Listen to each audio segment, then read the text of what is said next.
Ser repartidor en México no es solo lidiar con el tráfico de la Ciudad de México, las lluvias torrenciales o los baches que parecen cráteres. Es ser un fantasma que recorre la ciudad cuando todos los demás duermen. Para Beto, trabajar en la aplicación era su única salida para pagar las deudas, pero pronto descubriría que hay zonas de la ciudad que no aparecen en el GPS y clientes que no piden comida para saciar el hambre, sino para atraer a algo vivo a su puerta. La noche era inusualmente fría en la capital. Beto ajustó su chamarra fluorescente y revisó la pantalla de su celular. Eran las 11:45 de la noche. La ciudad, usualmente caótica, se sentía extrañamente muda, como si estuviera conteniendo el aliento. Estaba a punto de desconectarse cuando el teléfono vibró con un sonido que hoy, meses después, todavía le provoca náuseas, el aviso de un nuevo pedido. La paga era ridículamente alta para una distancia tan corta. 250 pesos de propina garantizada, decía la nota. El restaurante era una taquería de esas que nunca cierran, pero el destino era lo que lo hizo dudar. El mapa marcaba una colonia antigua, de esas donde las calles se vuelven angostas y las casonas de la época porfiriana se caen a pedazos, devoradas por la humedad y el olvido. Beto recogió el pedido, un paquete pesado, envuelto en papel estraza negro, que olía intensamente a especias y algo más, algo metálico. El taquero ni siquiera le dirigió la palabra, se limitó a pasarle la bolsa con los ojos fijos en el suelo. Al llegar a la zona, el GPS empezó a volverse loco. La flecha giraba sobre sí misma y el tiempo de llegada aumentaba en lugar de disminuir. Las farolas de luz amarillenta parpadeaban, proyectando sombras alargadas que parecían moverse por cuenta propia sobre las paredes descascaradas. Finalmente, se detuvo frente a una enorme puerta de madera podrida con un número de metal oxidado, el 444. El silencio era total. Ni un perro ladrando, ni el eco de otro motor a lo lejos. Solo el clic, clic, clic del motor de su moto enfriándose. Beto presionó el timbre. Nada. Revisó la aplicación y vio un mensaje del cliente: la puerta está abierta. Sube al tercer piso, al fondo del pasillo. Soy una persona mayor y no puedo bajar. La propina está sobre la mesa. El instinto de Beto le gritaba que se fuera, que soltara la bolsa y acelerara. Pero la necesidad pesa más que el miedo. Empujó la puerta, que gimió sobre bisagras oxidadas, y entró. El aire dentro del edificio era pesado, con un olor a incienso barato y flores muertas. Subió las escaleras de piedra, cuyos escalones estaban desgastados en el centro por el paso de décadas de pies invisibles. En el segundo piso, escuchó un susurro. Se detuvo en seco. Parecía una oración, o quizá un llanto, que venía detrás de una de las puertas cerradas. No se movió por 10 segundos, que le parecieron horas. Al no escuchar nada más, siguió subiendo. El tercer piso estaba en penumbras. Al final de un pasillo interminable, una sola puerta estaba entreabierta, dejando escapar una luz rojiza y tenue. Beto caminó con cuidado, sus botas resonando en el piso de madera que crujía como huesos rompiéndose. ¿Hola? ¿Reparto de comida? Su voz sonó pequeña, extraña. Nadie respondió. Al llegar a la puerta, la empujó apenas un poco más. La habitación estaba llena de velas negras consumidas. En las paredes no había cuadros, sino fotos viejas de personas que parecían estar gritando, todas con los ojos tachados con marcador negro. En el centro de la habitación, una mesa de madera rústica con un billete de 500 pesos reluciente. Beto dejó la bolsa de comida.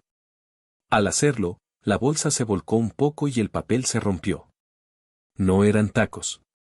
Eran vísceras crudas y una fotografía de él, tomada esa misma mañana mientras esperaba en un semáforo. Salió a la calle, montó su moto y arrancó sin siquiera ponerse el casco. Beto llegó a su casa temblando, bloqueó la puerta y desinstaló la aplicación. No durmió en toda la noche. Al amanecer, un poco más calmado, pensó que quizá todo había sido una broma pesada o una alucinación por el cansancio. Sin embargo, cuando el sol empezó a ocultarse de nuevo, su teléfono, que estaba apagado sobre la mesa, se encendió solo. No era una notificación de la aplicación. Era un mensaje de texto de un número desconocido. El mensaje solo tenía una foto, era una imagen de la puerta de su propia casa, tomada hace apenas unos segundos, y un texto debajo que decía: olvidaste los 500 pesos de propina. Voy a subir a entregártelos, la puerta está cerrada, pero no te preocupes, yo sé entrar. En ese momento, desde el pasillo de su edificio, Beto escuchó el mismo crujido de madera que había oído en la casona, seguido del sonido de una notificación de pedido entregado que empezó a sonar, una y otra vez, desde el otro lado de su propia puerta. En el mundo del delivery, existe un código no escrito: si el GPS te manda a un baldío, cancelas; si el cliente no contesta en una zona oscura, te vas. Pero la necesidad y la presión de las métricas de la aplicación a veces obligan a romper esas reglas. Lo que vas a escuchar es el relato de un ex repartidor que, tras una entrega en los límites de Naucalpan, decidió no volver a subirse a una moto jamás. Dicen que en México, la tierra tiene memoria, y a veces, esa memoria tiene hambre.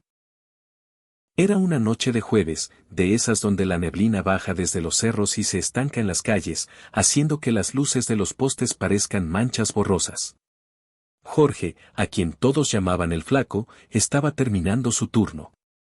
Justo cuando pensaba en irse a cenar un bolillo con café, le cayó una notificación, un pedido de 3 órdenes de pozole y una orden grande de pan de dulce.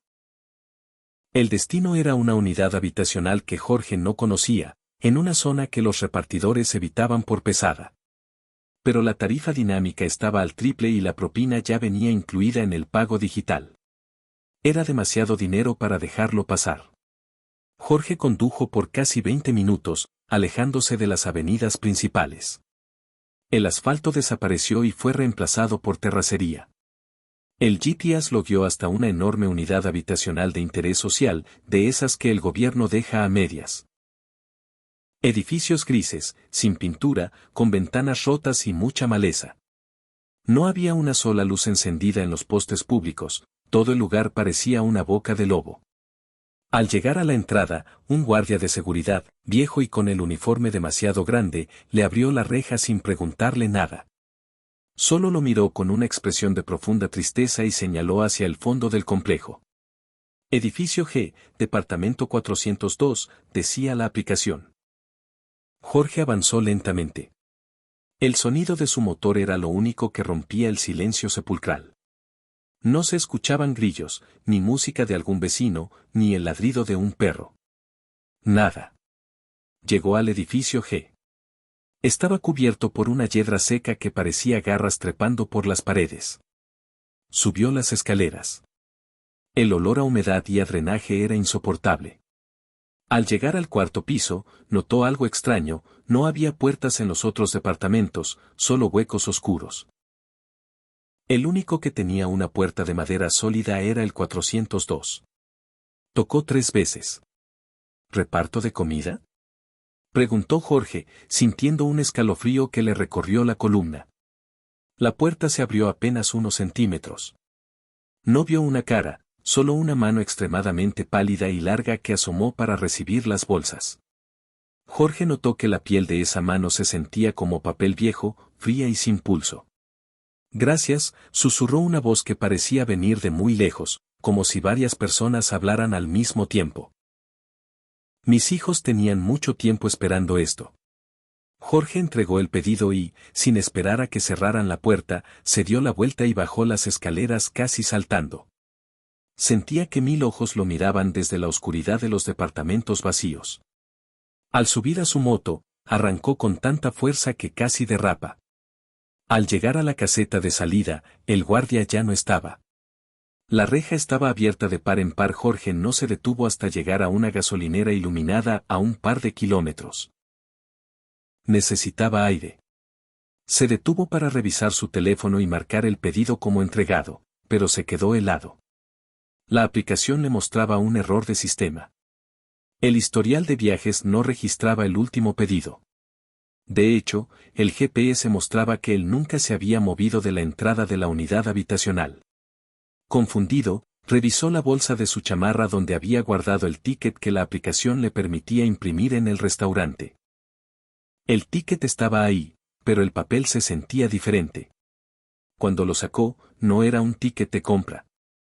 Era un recorte de periódico, amarillento y húmedo, de hace 15 años. El titular decía: tragedia en la unidad, el olvido, familia de 4 muere por intoxicación tras semanas de abandono, el padre esperaba comida que nunca llegó. Jorge no pudo dormir. Al día siguiente, picado por una mezcla de terror y duda, regresó a la zona a plena luz del día, acompañado por un amigo. Quería convencerse de que todo era una confusión. Cuando llegaron al lugar, no encontraron ninguna unidad habitacional.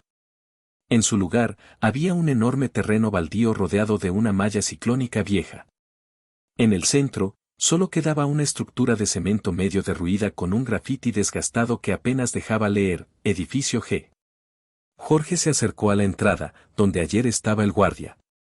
En el suelo, entre la tierra, encontró algo que le hizo perder el color de la cara. Era su propia mochila de reparto, la que creía haber traído consigo toda la noche. Estaba vieja, rota y llena de moho, como si hubiera estado ahí años.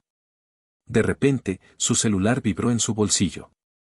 Una notificación de la aplicación de reparto: el cliente ha calificado tu servicio. Jorge abrió la app con las manos temblando. En la sección de comentarios, no había estrellas. Solo un mensaje dejado hace un segundo. La comida estaba fría, Jorge. Pero no te preocupes. Ahora que sabemos dónde vives, el siguiente pedido lo iremos a recoger nosotros mismos. Abre la ventana, ya casi llegamos. Jorge levantó la vista y miró a su amigo. El amigo estaba pálido, señalando hacia la casa de Jorge, que se alcanzaba a ver a lo lejos en la cima de un cerro. Desde todas las ventanas de su hogar, unas manos blancas y largas empezaban a asomarse, saludándolos. En el gremio de los repartidores existe un fenómeno llamado pedidos espejo. Son entregas que parecen normales, pero que ocurren en lugares que ya no existen o para clientes que llevan años fallecidos. Para los algoritmos, son solo fallas de sistema; para los que recorren las calles a las 3 de la mañana, son advertencias. Esta es la historia de Lalo, un repartidor que aceptó un pedido en una zona de la ciudad que, según los mapas oficiales, fue demolida hace más de una década. Lalo trabajaba la zona centro de la ciudad. Era un hombre de unos 40 años, curtido por el sol y el smog, que no creía en espantos hasta aquella noche de octubre. El aire se sentía pesado, cargado de esa humedad que precede a una tormenta eléctrica.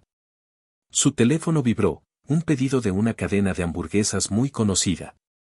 Lo extraño no era el pedido, sino la nota del cliente: por favor, entra por el portón negro, no toques el timbre, solo deja la comida en la silla del pasillo. No quiero que despiertes a mi madre. La dirección lo llevó a un barrio de calles empedradas y casonas coloniales que parecían vigilarlo con sus ventanas oscuras. Al llegar, el GPS marcaba el destino justo frente a una fachada de cantera gris.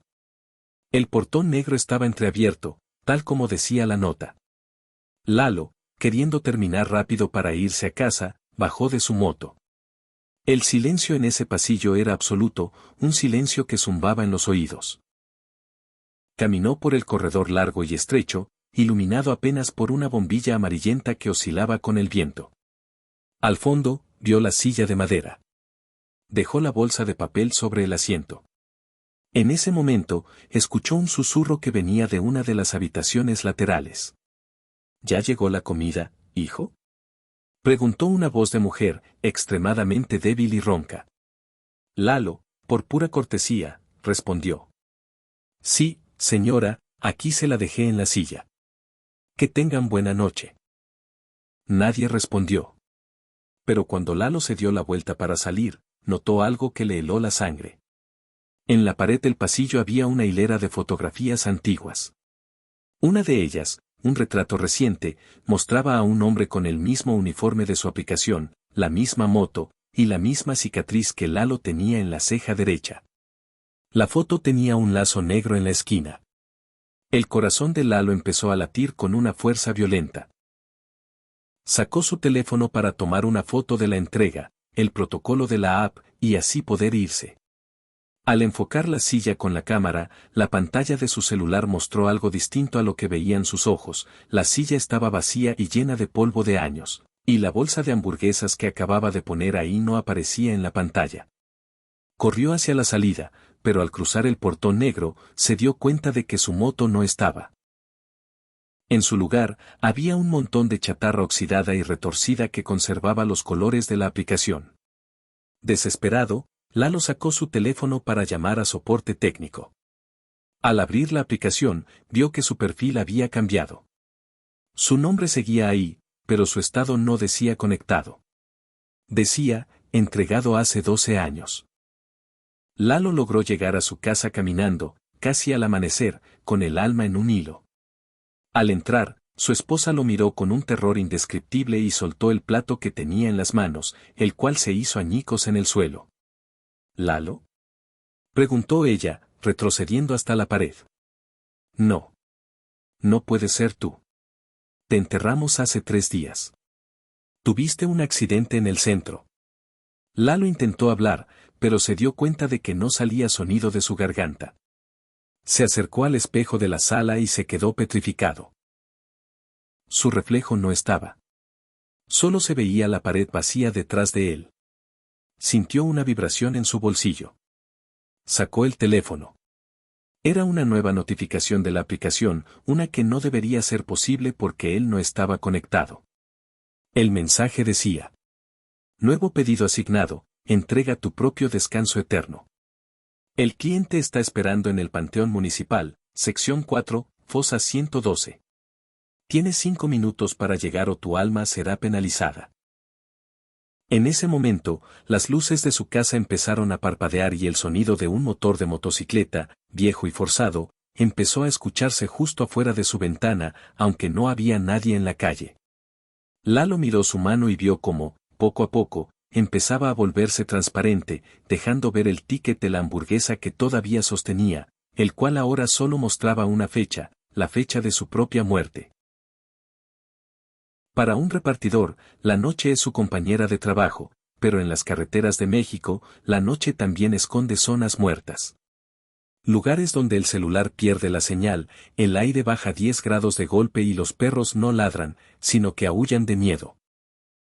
Esta es la historia de Ramiro, un repartidor de la vieja escuela que aprendió por las malas que, cuando un pedido llega con una dirección que coincide con un altarcito en la carretera, lo mejor es no detenerse, porque hay clientes que no pagan con dinero, sino con tu propia paz. Ramiro operaba en las afueras de Toluca, una zona conocida por su frío penetrante y sus bancos de neblina que parecen paredes de algodón. Eran cerca de las 2 de la mañana. La jornada había sido floja y Ramiro necesitaba una última chamba para completar su meta diaria. Justo cuando pasaba cerca de un tramo oscuro de la carretera vieja, su teléfono vibró con un sonido metálico, un error de la aplicación que nunca había escuchado. El pedido era extraño, un servicio de café y pan de muerto. En pleno julio. La ubicación del restaurante era una cafetería de nombre El Descanso, ubicada en un paradero que Ramiro conocía bien. Sin embargo, al llegar, el paradero estaba en ruinas. No había luces, no había gente. Solo una pequeña construcción de madera de donde salía un vapor espeso y un olor delicioso a canela y azahar. Una mujer de negro, con el rostro cubierto por un rebozo, le entregó una canasta pesada. No lo abras, joven. Manténlo caliente, que lo esperan con ansias, dijo la mujer con una voz que sonaba como hojas secas chocando entre sí. El destino estaba a solo 3 kilómetros, justo en una de las curvas más cerradas de la carretera. Ramiro aceleró su itálica, pero notó que la moto se sentía pesada, como si alguien más fuera sentado en la caja de reparto. El motor forzado emitía un rugido agónico. Al llegar a la coordenada exacta, no vio ninguna casa. El GPS indicaba que el cliente estaba justo aquí, pero solo había una gran cruz de metal rodeada de flores marchitas y veladoras apagadas. Ramiro se bajó de la moto, sintiendo que el vello de sus brazos se erizaba. ¿Hola? ¿Hay alguien? Gritó al vacío. De entre la neblina empezaron a emerger figuras. No eran personas claras, sino siluetas grises, altas y delgadas. No caminaban, parecían deslizarse. Ramiro, paralizado por el terror, vio como una de las figuras se acercó a la canasta. Con una mano que parecía puro hueso, la figura sacó un pan. Al contacto con el aire, el pan se convirtió en ceniza negra. Ramiro escuchó un coro de susurros que decían su nombre. Ramiro. Ramiro, gracias por traernos el recuerdo. El repartidor no esperó más. Dejó la canasta tirada y arrancó la moto. Mientras huía, sintió una mano fría rozarle el hombro. Una presión gélida que le dejó una marca morada en la piel. Al llegar a la zona iluminada de la ciudad, se detuvo en una gasolinera para recuperar el aliento. Revisó su aplicación para reportar el incidente, pero el historial estaba vacío. No había rastro del descanso ni del pedido de pan. Esa noche, Ramiro llegó a su casa y trató de borrar las imágenes de su mente. Se quitó la chamarra y se miró en el espejo del baño. En su hombro, la marca de la mano fría seguía ahí, pero ahora parecía estar extendiéndose, como si unas venas negras estuvieran brotando de su piel. De pronto, su celular, que estaba cargando en la sala, empezó a sonar con el mismo tono metálico de la carretera. Ramiro se acercó temblando. En la pantalla no había un nombre de cliente, solo un mensaje de la aplicación que decía: el cliente no quedó satisfecho. El café estaba frío. Antes de que pudiera reaccionar, alguien tocó la puerta de su casa. No fue un toque normal, fue un rascado lento, de arriba hacia abajo, como si alguien estuviera usando uñas largas contra la madera. Ramiro se asomó por la mirilla. Afuera no había nadie, pero en el suelo, frente a su entrada, estaba la misma canasta de la carretera, emanando un vapor espeso que olía a flores de panteón. Y dentro de la canasta, un pequeño radio de bolsillo empezó a transmitir con estática una voz que Ramiro reconoció de inmediato, era su propia voz, gritando desde la carretera esa misma noche, pidiendo auxilio. Entonces, la luz de su casa se apagó por completo y el teléfono volvió a brillar con un último mensaje. Tu pedido de vida ha sido cancelado.